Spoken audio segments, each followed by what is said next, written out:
Hey everybody, and welcome to FYB's live webcast of the French Open live coverage. It's Will Hamilton alongside Adam Szymanski, the tech genius at FYB. Couple points of housekeeping before we get started. We've sort of tried to expand the chat features on the webcast. So if you scroll down below the player, there's the chat box, which we had yesterday.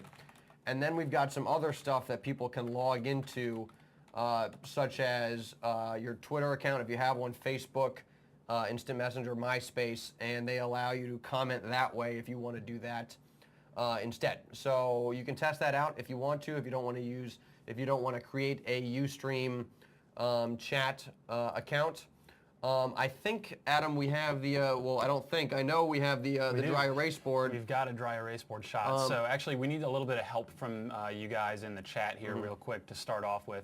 I'm going to clip to the shot of the dry erase board right now. You should be able to see it, and tell us please if you can still hear us while I'm talking over this shot of the dry erase board. Why don't you clip back? Yeah, so if you can hear me talking while that shot of the dry erase board was up, then so you can hear us? Looks dry. Okay. Thanks, Charles. So, but you can hear us. Okay, good. Perfect. That was why we again started 15 minutes late. We had some small technical issues we're working with. Yeah, here, I think tech genius might be a little strong at this point. Maybe just I'm earning my keep around here.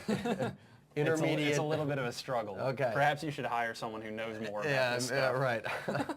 All right. So with that in mind, before we get to today's matches and tomorrow's matches, first of all, how many of you were up at 5 a.m. to watch the start of play? I was not. Yeah, I wasn't either. I missed some. I got a leisurely start this morning watching some of the French Open coverage, so I'm okay with that though. I was up at about 7:30 to watch that stuff. Yeah. So wow, Colby was in fact up. That's impressive. At 5. That's good work right there. You're a better person than me. Yeah. Before we get to these matches, you can see right below the player there is a little banner there for Championship Tennis Tours, which is sponsoring this event. And like I said yesterday, if you are going to the U.S. Open, get tickets through them because Championship Tennis Tours is doing an event, two cocktail parties. FYB is going to be there, so right. if you get tickets through that through Championship Tennis Tours, you can come hang out with us, and it's going to be a lot of fun. So with that in mind, let's talk about the Rafael Nadal, Gianni Mina. Is it Gianni something? A Frenchman. I heard who several. Is a miniature carbon copy of Gael Monfils. Well, he's Mina. I mean Mina Monfils. Mina Monfils. And the guy. I don't know if you guys have seen any highlights of this match or if you were watching the match, but the guy looks exactly like Gael Monfils. It's in fact here. I walked in. I actually thought it was Monfils playing until I saw the name on the TV. Yeah, so did I. And the kid he's young, but he has a pretty big game for a young guy. And there were 18 years old. There was Nadal steamrolled him. I mean, let's be honest. Yeah, clip to the computer screen and we can see the score line. Let's clip over to the computer screen here, and you can take a look at the scores. 2 and 2. Yep. So you can't see names there, but the right-hand side of the screen is a magnified portion of my monitor, so you can see. It was 2 and 2. It was not. Not exactly any pressure really put on Nadal during that match. Well, actually, I take that back. I don't think there was ever any doubt that Nadal was going to win the match, but there were times when it certainly looked like. Yeah, Starfreer just said Mina Monfils had many chances. I think he had 9 break chances. Had many chances, but never had a chance, and I think that's accurate. I mean, he showed that he had a big game and that he could pressure Nadal in certain situations, but I mean, obviously couldn't go in the 5-set format. Just couldn't hang with Nadal physically. I mean, couldn't go with him in the 3-set format. I mean, I agree. Yeah. In a match like that, Mina had some chances, but Rafa, a lot of guys, when they know that they can beat someone, are going to work on stuff. Yeah. They're not going to go out there and just try and steamroll someone. Sure. I think Federer, maybe a little bit more so than Nadal, will sometimes work in the serve and volley, will work on particular tactics. So when he's anticipating him needing to use them later in the tournament. Right. So just to be clear about what you're saying, what you saw from Nadal today, even though the score line was 6-2, 6-2, 6-2, is that Nadal actually took longer than he needed. Correct. To beat Mina. And in fact was working on some of the skills he thinks that he will need later on. He was practicing during the match. Absolutely right. He was being rather than just go, triple bagel this guy. Yeah. No. He was taking bigger cuts on some shots. He missed a couple shots he might not normally miss against some other guys. And why don't we? This is a good opportunity to have the inaugural use of the dry erase board. The dry erase board here. All right. And we can talk about Rafa's, remember with these icons, circle, this is the side someone's hitting on, so this is a lefty's forehand. We're going to put Rafa up here, so this is, nope, this is... Why don't you just draw their names up there on the board so people can keep track? Sure. But this is going to be Nadal's forehand up here, so we'll just go Rafa. Now, what has gotten Rafa, not on clay, but what has gotten Rafa into trouble against other guys, particularly on hard court, someone like Del Potro, and against someone like Soderling last year, is Rafa hangs out relatively far behind the baseline. And in the past, Rafa has not really transitioned forward maybe as quickly or as aggressively as he is doing right now. In this match, but against Federer and all season, Rafa's really been working on being aggressive with his court positioning. And that means he doesn't necessarily have to take huge cuts in terms of his ground strokes. He's always going to swing hard, but he doesn't have to swing unnecessarily hard, because if he's up in the court, then he's in an attacking position.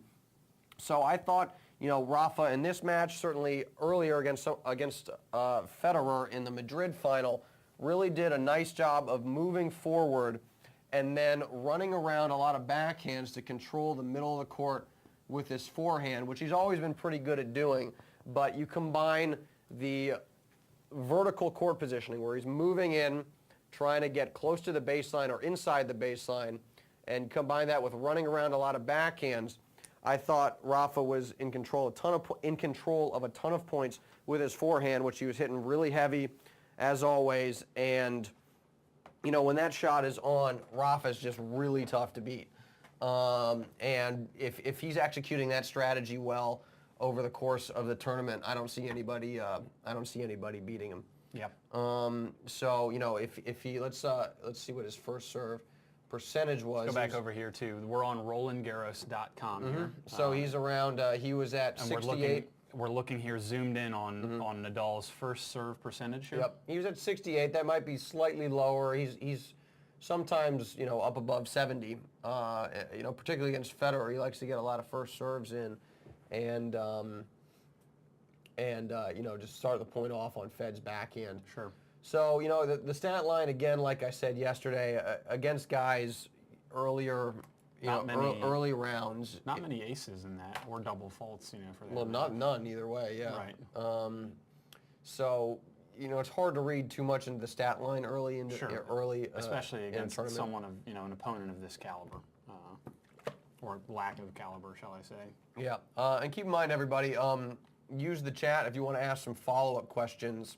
Yeah, if you haven't posted in chat yet and you'd like to join us, you can just type a message into the the sending field and then click send. And if you do not already have an account with Ustream.com, it will ask you to either log in or create an account. Encourage you to do that, because later on we're going to be doing a giveaway. And Tennis Express, $25 gift card. Right. You're going to have a chance to win a gift card for Tennis Express, and if you aren't in the chat, then you can't win the gift card. Yeah, you got to be in the chat. Actually, we're gonna up the ante today. But we're gonna do gift card and an Andy Roddick autograph card of some fantastic. capacity. Well, so there you go. And even if you would not care to own any of those items, please join us in the chat anyway. We would love to hear from you. It's interactive. That's one of the great things about what we're doing here. So what we had a question in the chat about Del Potro, and he's out of this tournament obviously, and he says apparently that he may not be back until the U.S. Open. I didn't hear it was going to be that long. I mean, it's the wrist injury, so... Right. And he's now had surgery on it. Well, yeah, I know. Yeah, well, that's So- unfortunate. I did not hear it was going to be that long. Yeah. That's unfortunate. He has a big game. Yeah, I mean, he has a huge game, and he's a good clay court player. Actually, interesting, he's that big. He's almost a better, well, he is a better clay court player at this point than he is a grass court player. And you would think someone of his size, he that might translate more to grass. Yeah. But, yeah, 3 to 6 months is what Charles says in the chat. So, yeah, that's too bad. I mean, that's obviously a big loss for the tour. That's, actually, funny enough, that helps Rafa probably more than, if he is not back before the U.S. Open, or he's not back for the U.S. Open, I mean, guys with Rafa's loopy tops but on a hard court, the people that can really hurt him Are the tall guys. are Del Potro, Soderling. And Those are the two main, big Sure. guys that have enough firepower to hurt him. Djokovic can hurt him too. Lubicic maybe. I mean, but not really. Yeah, I mean, Lubicic did beat him in Miami Yeah. in the semis, but, I think in a 5-set match, I don't think Lubicic has the firepower or the movement like those other guys. I mean, Lubicic is a little old now, to be honest. I mean, he's sort of, the You're the old. skill. Yeah, you're old. The skill set is. Go home. You're old. Yeah, Cilic a little raw though. So, I'm not. PSV asks, could Cilic do damage like Del Potro and Soderling? I think he's got the game. I think mentally, and maybe in terms of his shot selection, he's not quite there because he's pretty young. He's pretty raw. But in terms of the game, I think at some point, that certainly could be a possibility.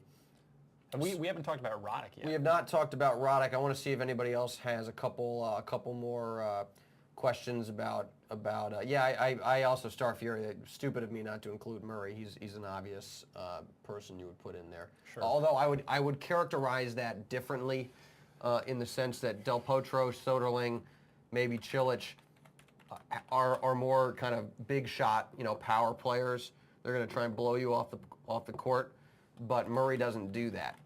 Murray can handle the high ball. He's 6'3", and he's got a great two-handed backhand. Rafa's lefty forehand to Murray's two-handed backhand, but Murray's not going to take that ball and then blast a winner. Right. He's going to pull Rafa off the court, or he's going to use, the more variety he's got in his game. So I think the style of play is a little bit different. Murray can definitely take it to Rafa on a clay court, or clay court, excuse me, on a hard court. But I think it's not quite the same matchup as you get with Del Potro. So I can feel that. Nice. This is Adam talking in the chat. Yeah, so I'm going to navigate over, give me 1 sec to get over Adam, but if anybody has any follow-up or final thoughts on the Rafa match before we get to Roddick, and it doesn't look like anybody does. So why don't we, okay, yeah, so let me move the mouse We're looking over. at the score line here for I'm still Roddick and Neiman. This is going to bother everybody's eyes, but for everybody that can see me squiggling the mouse around, I still haven't figured out exactly how to navigate this stuff properly. But yeah, it was an interesting match. Roddick won the first and lost the next two 4-4, and then came through 7-6, 6-3. And this was really, more than anything, sort of a mental achievement for Roddick. He did not play particularly well. He got by, I think. Yeah, he got by. And, I scrolled down to his serve stats. 65% is, normally you'd say is great, but Roddick is actually used to being in the 70 to 75%. He should be up higher than that, sure. And he's got a nice, the 56 here is the number of winners he has. If you look up a little bit, there's 28. That's his unforced errors. And now that I've moved the cursor to the middle of the screen, you got, Neiman played all right too, 52 winners and 27 unforced. But it was just sort of a mental battle for Roddick out there because he was a little bit inconsistent. And more than anything, it was interesting if you bring it back to us. Sure.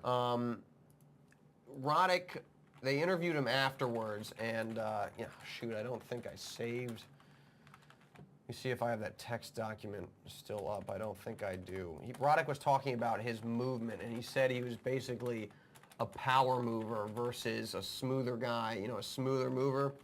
And what he meant by that is he's very much sort of a stop and start guy, and he has trouble getting his balance on a clay court where when he really plants his feet and abruptly tries to stop, that he's sometimes off balance, and particularly since Roddick, I don't think he hasn't played a single clay court match. Yep.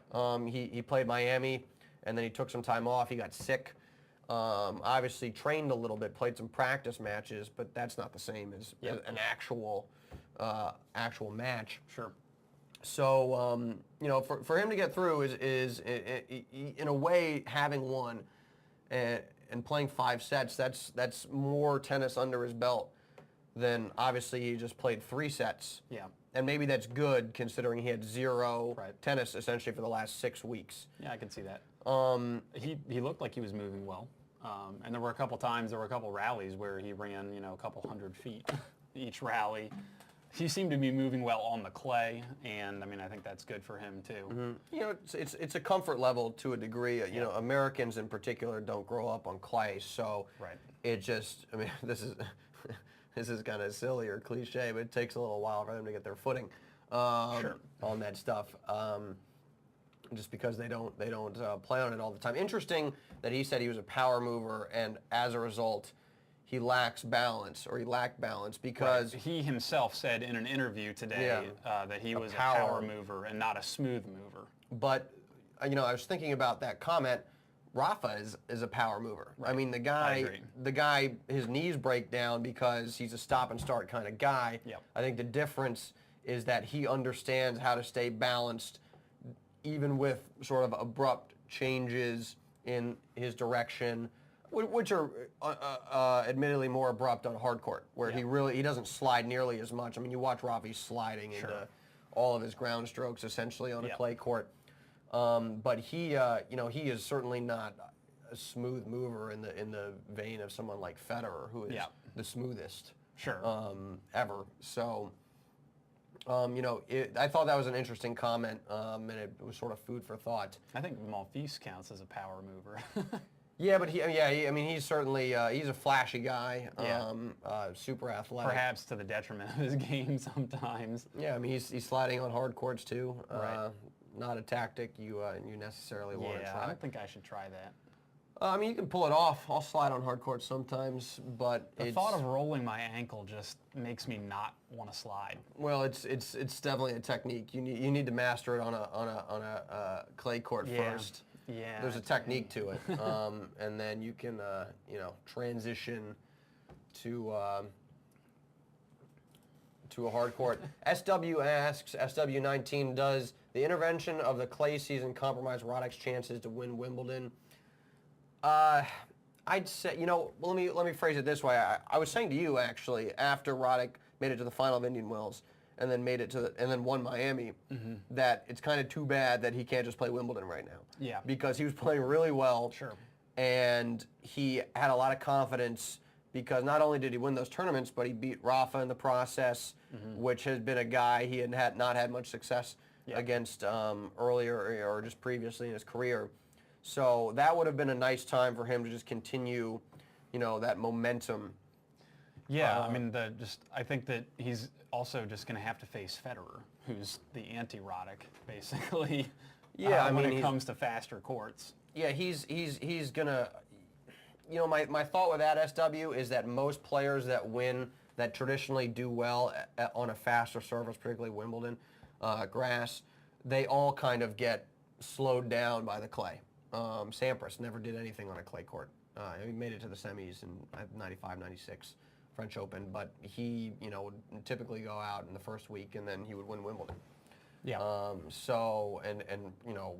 Boris Becker, John McEnroe, guys that were not thought of as clay court experts, they would obviously win a lot of Wimbledon. So there's some exceptions in there. Bjorn Borg would win the French, and then you go ahead and win Wimbledon. Game was a little bit different back in the late 70s, early 80s. Sure. We'll see. I think the bigger question is how much tennis does Roddick need to get his level at a high level. Yeah. So I think he needs to play a couple more rounds at the French to have not only you know, just the timing down of all of his shots, but also the confidence, having played enough tennis going into the grass court season, because confidence is huge at the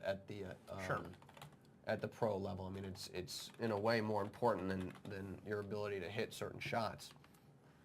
So let's see, we got some questions in the chat. I think we have about 10 minutes left in the daily broadcast. We haven't mentioned anything on the women's side, big developments, anything. Safina is out. Safina lost, sort of sad. She lost to a 39-year-old. 39-year-old who has come back from a 12-year retirement. This woman comes back and then beats Safina, who's having let me see if I can find a the struggle of a time here lately, apparently. Yeah, I mean, I was saying it's sad just in the sense. Well, yeah, I don't have that. No, it's all right. You can just find Trying it. to figure out where in the draw it is. It's unfortunate in the sense that. Well, before Will makes you dizzy, I'll click back. Yeah, here we go. Oh, all right. Well, let's go back to the computer. So, Chemo Date Deet Crum. Yeah, Date Crum. I'm the master of mispronouncing names. So it was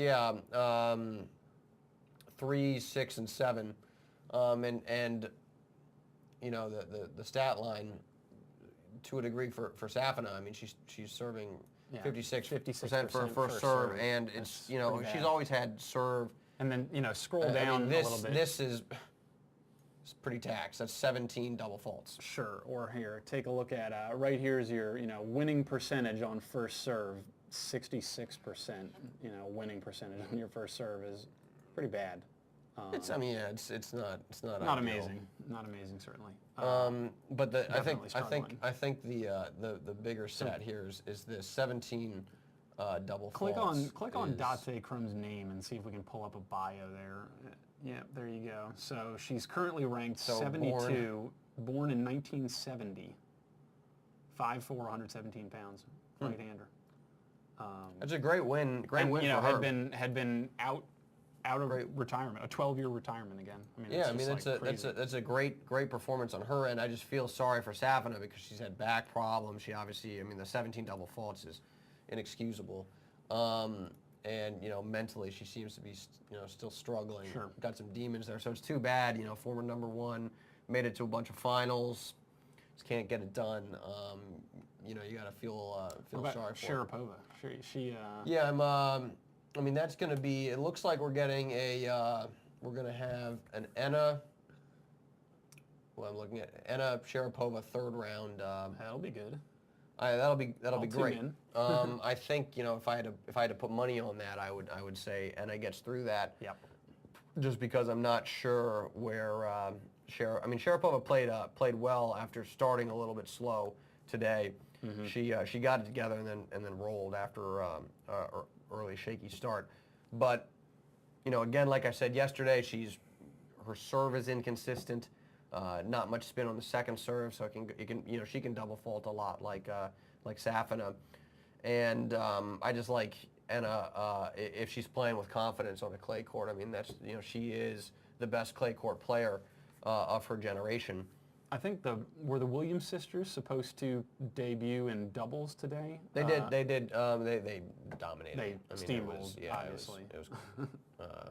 And does anyone know in chat if Roddick and Marty Fish are playing dubs? Are they playing dubs? I haven't looked into that.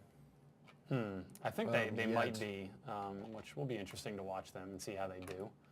They're certainly strong contenders. They took Indian Wells.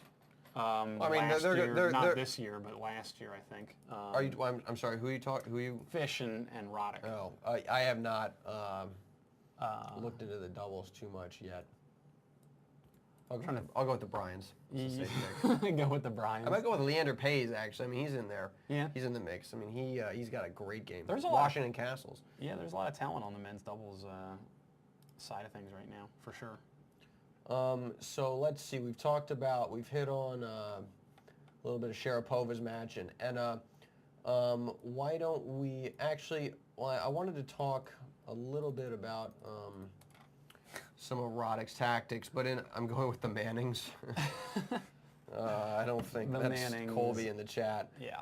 Why don't you guys post some questions, because I was going to. Got a couple minutes here, like maybe 5-6 minutes. Take a question. Yeah, or I two. mean, we'll take a few questions if you guys have one, but I wanted to quickly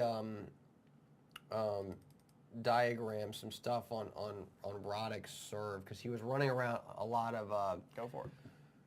Niemannen's serves. Let me bring up the. Well, actually, I don't really need the stat sheet. Any Just tips an interesting for playing on clay? Any tip? Well, I mean, Ace, let's talk about. I mean, what I was going to do with this Roddick thing is talk about his return tactics and relate it to something y'all can do or not do. But let's see if we can keep the questions more focused on like the matches. Sure. I guess. Yeah. Go ahead.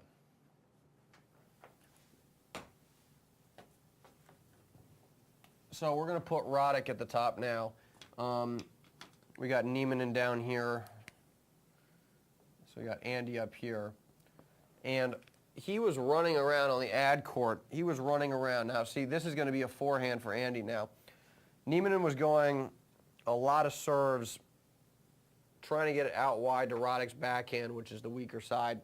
And Andy was running around a ton of these shots, which I thought was interesting because, I mean, obviously Andy was trying to be aggressive, but for a guy who has admitted that he's not the best mover and his balance is a little bit off occasionally on a clay court, when he's putting himself over here, his court positioning is not very good. He's got a ton of court he needs to cover.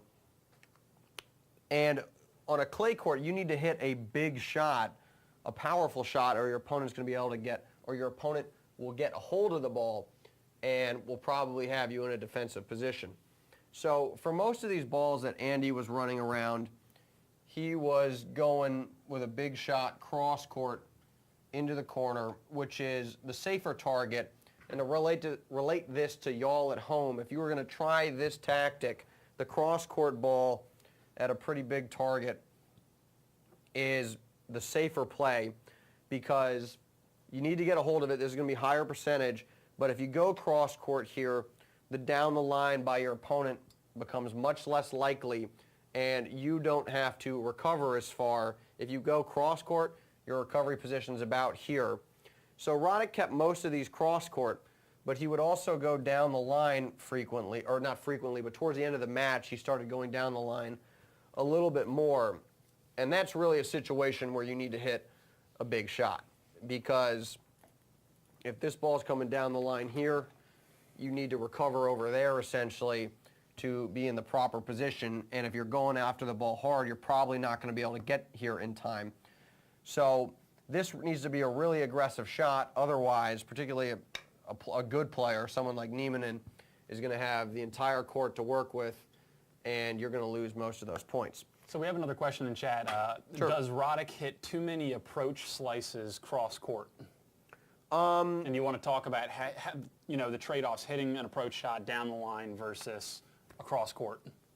Yeah, I mean, it's sort of hard to say, does he go cross court too often with the slice?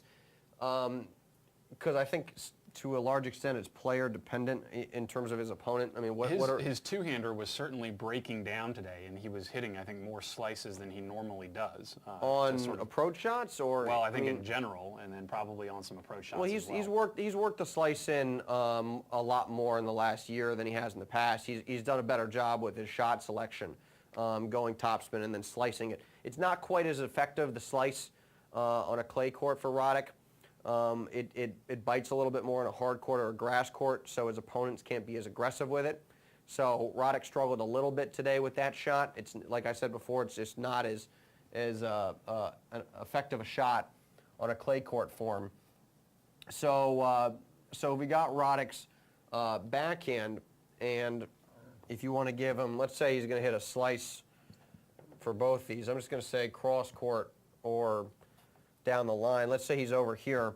If he goes down the line, then he needs to position himself about here to be in the middle of where his opponent can hit the ball. So he doesn't have to move very far when he approaches down the line. But if he approaches cross court,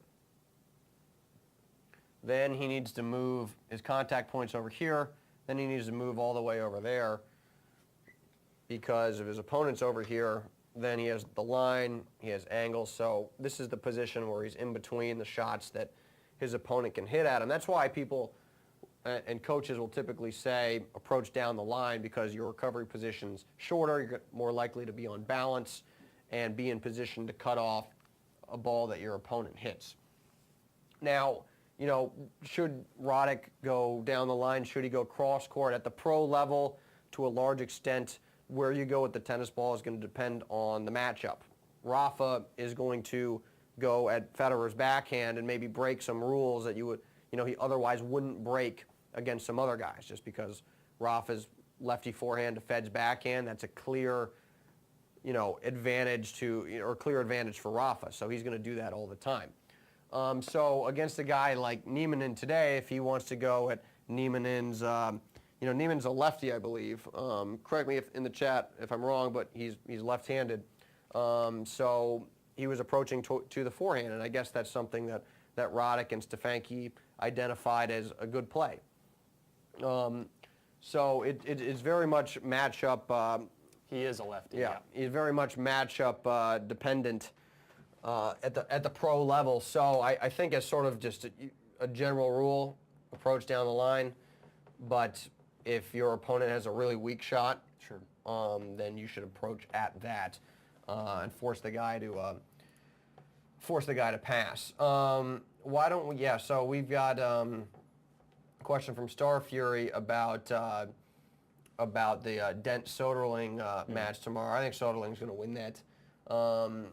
Dent likes to serve and volley, and whether or not he tries to do that on a clay court, we'll see. But Soderling is, obviously a very tough player, and I expect him to probably win that match relatively easily, relatively easily, 4 sets maybe. Mm-hmm. I don't see Dent pulling that out.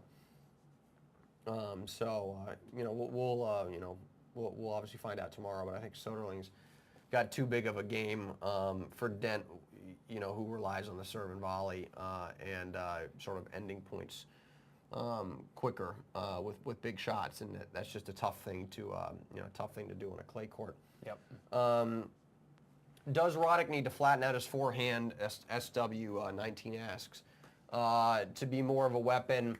I think yes, he does. If he won today against Niemanen, not playing great, and it was again, like we said at the top of the show, sort of a mental victory for him there. Mm-hmm. But the reason Roddick beat Rafa at Miami is because he loses the first set, not playing very aggressively, and then he said himself he started going. I might be wrong about the specific language he used, but it was something to the effect of going for circus shots, going for big ground strokes, big forehands in particular. So Sure. Yes, he needs to flatten it out. He needs to hit big, cut down the amount of time his opponents have to react to the ball, and certainly pressure their technique if he wants to have any chance against the bigger names, bigger talents.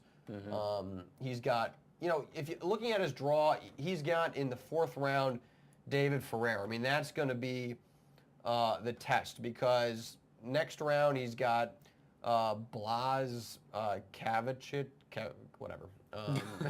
So Let's click over to that so you can see for yourself the name here. Where was that? It's this dude. Okay, yeah. So Kavcic. I would assume that's how you pronounce that. So yeah, we got it right there. And I would expect Roddick to get through that, and then he'd face either Gabashvili or Zemlja. I don't know. So if he gets through these guys, and again, I think Roddick's got a good shot at doing that, then he'll eventually, probably face Ferrer, who's been having a good clay court season, and arguably could have a French Open if it wasn't for Rafael Nadal. So that would be, a big test for, in the chat, Ace says, I'm not sure if you're referring to Kavcic, but he says his friends call him Steve. I like that. But I think the Ferrer match is going to be the first of all, the situation where Roddick needs to go for it. He needs to serve big, higher than the 65% he had in today's match. He needs to be 70 to 75%. I think if he's going to use that tactic of running around his backhand on the ad court to hit a forehand, that's when he's going to have to hit it huge. And he's going to have to just go for big shots when he has a decent look. Not necessarily an ideal look where the ball's in the middle of the court and he can really attack it, but he gets somewhat of an opportunity. He needs to try and pressure Ferrer if he makes it that far, because Ferrer is one of those guys who, the quintessential clay court player. Mm-hmm. You would expect him to win that match. So, if Roddick makes it through that is obviously a great sign for him. Yep. If he's able to beat Ferrer, I think he could do some serious damage at the French, because on the lower half of this quarter, you've got Ferrero, Ginepri won today. I don't expect him to do too much. The other guy of note is Djokovic, who's a very good clay court player.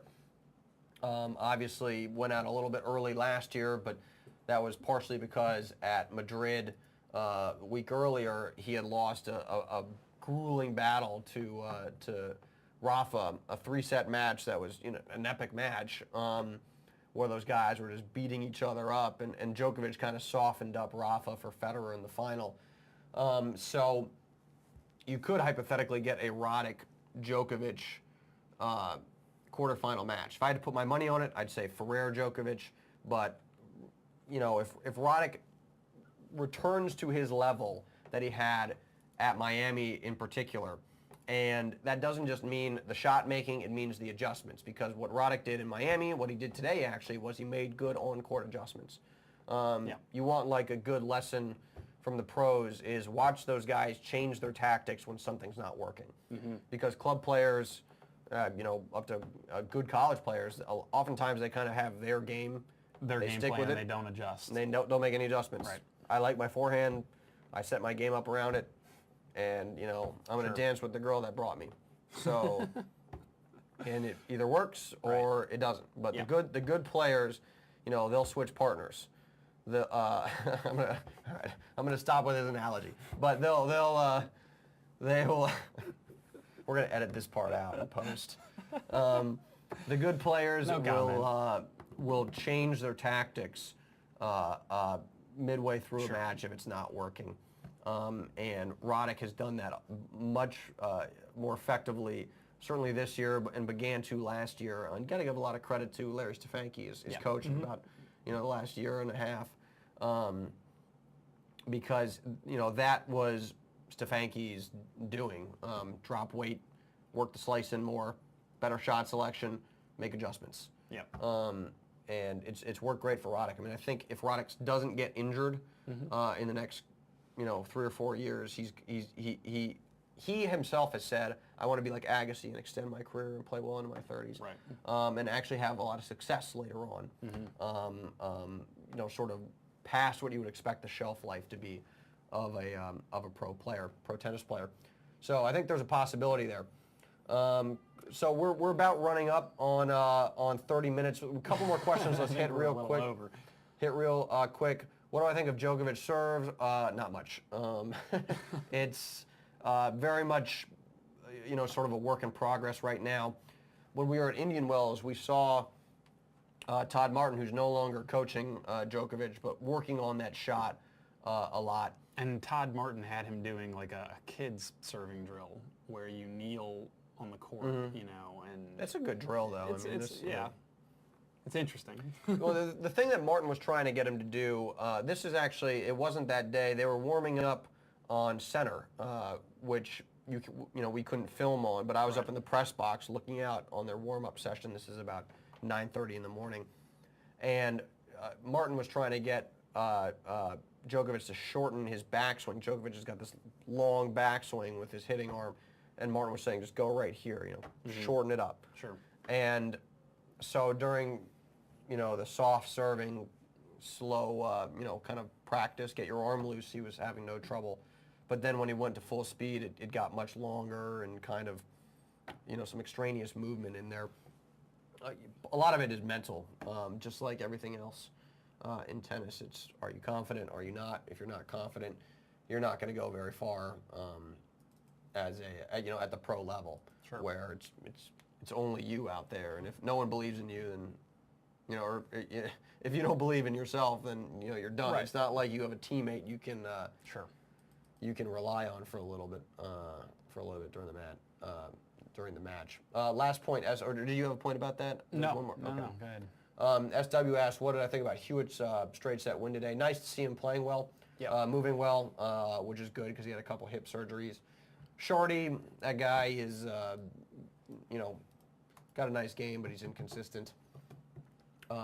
Just like, a couple, like somebody like Golbis. Yeah.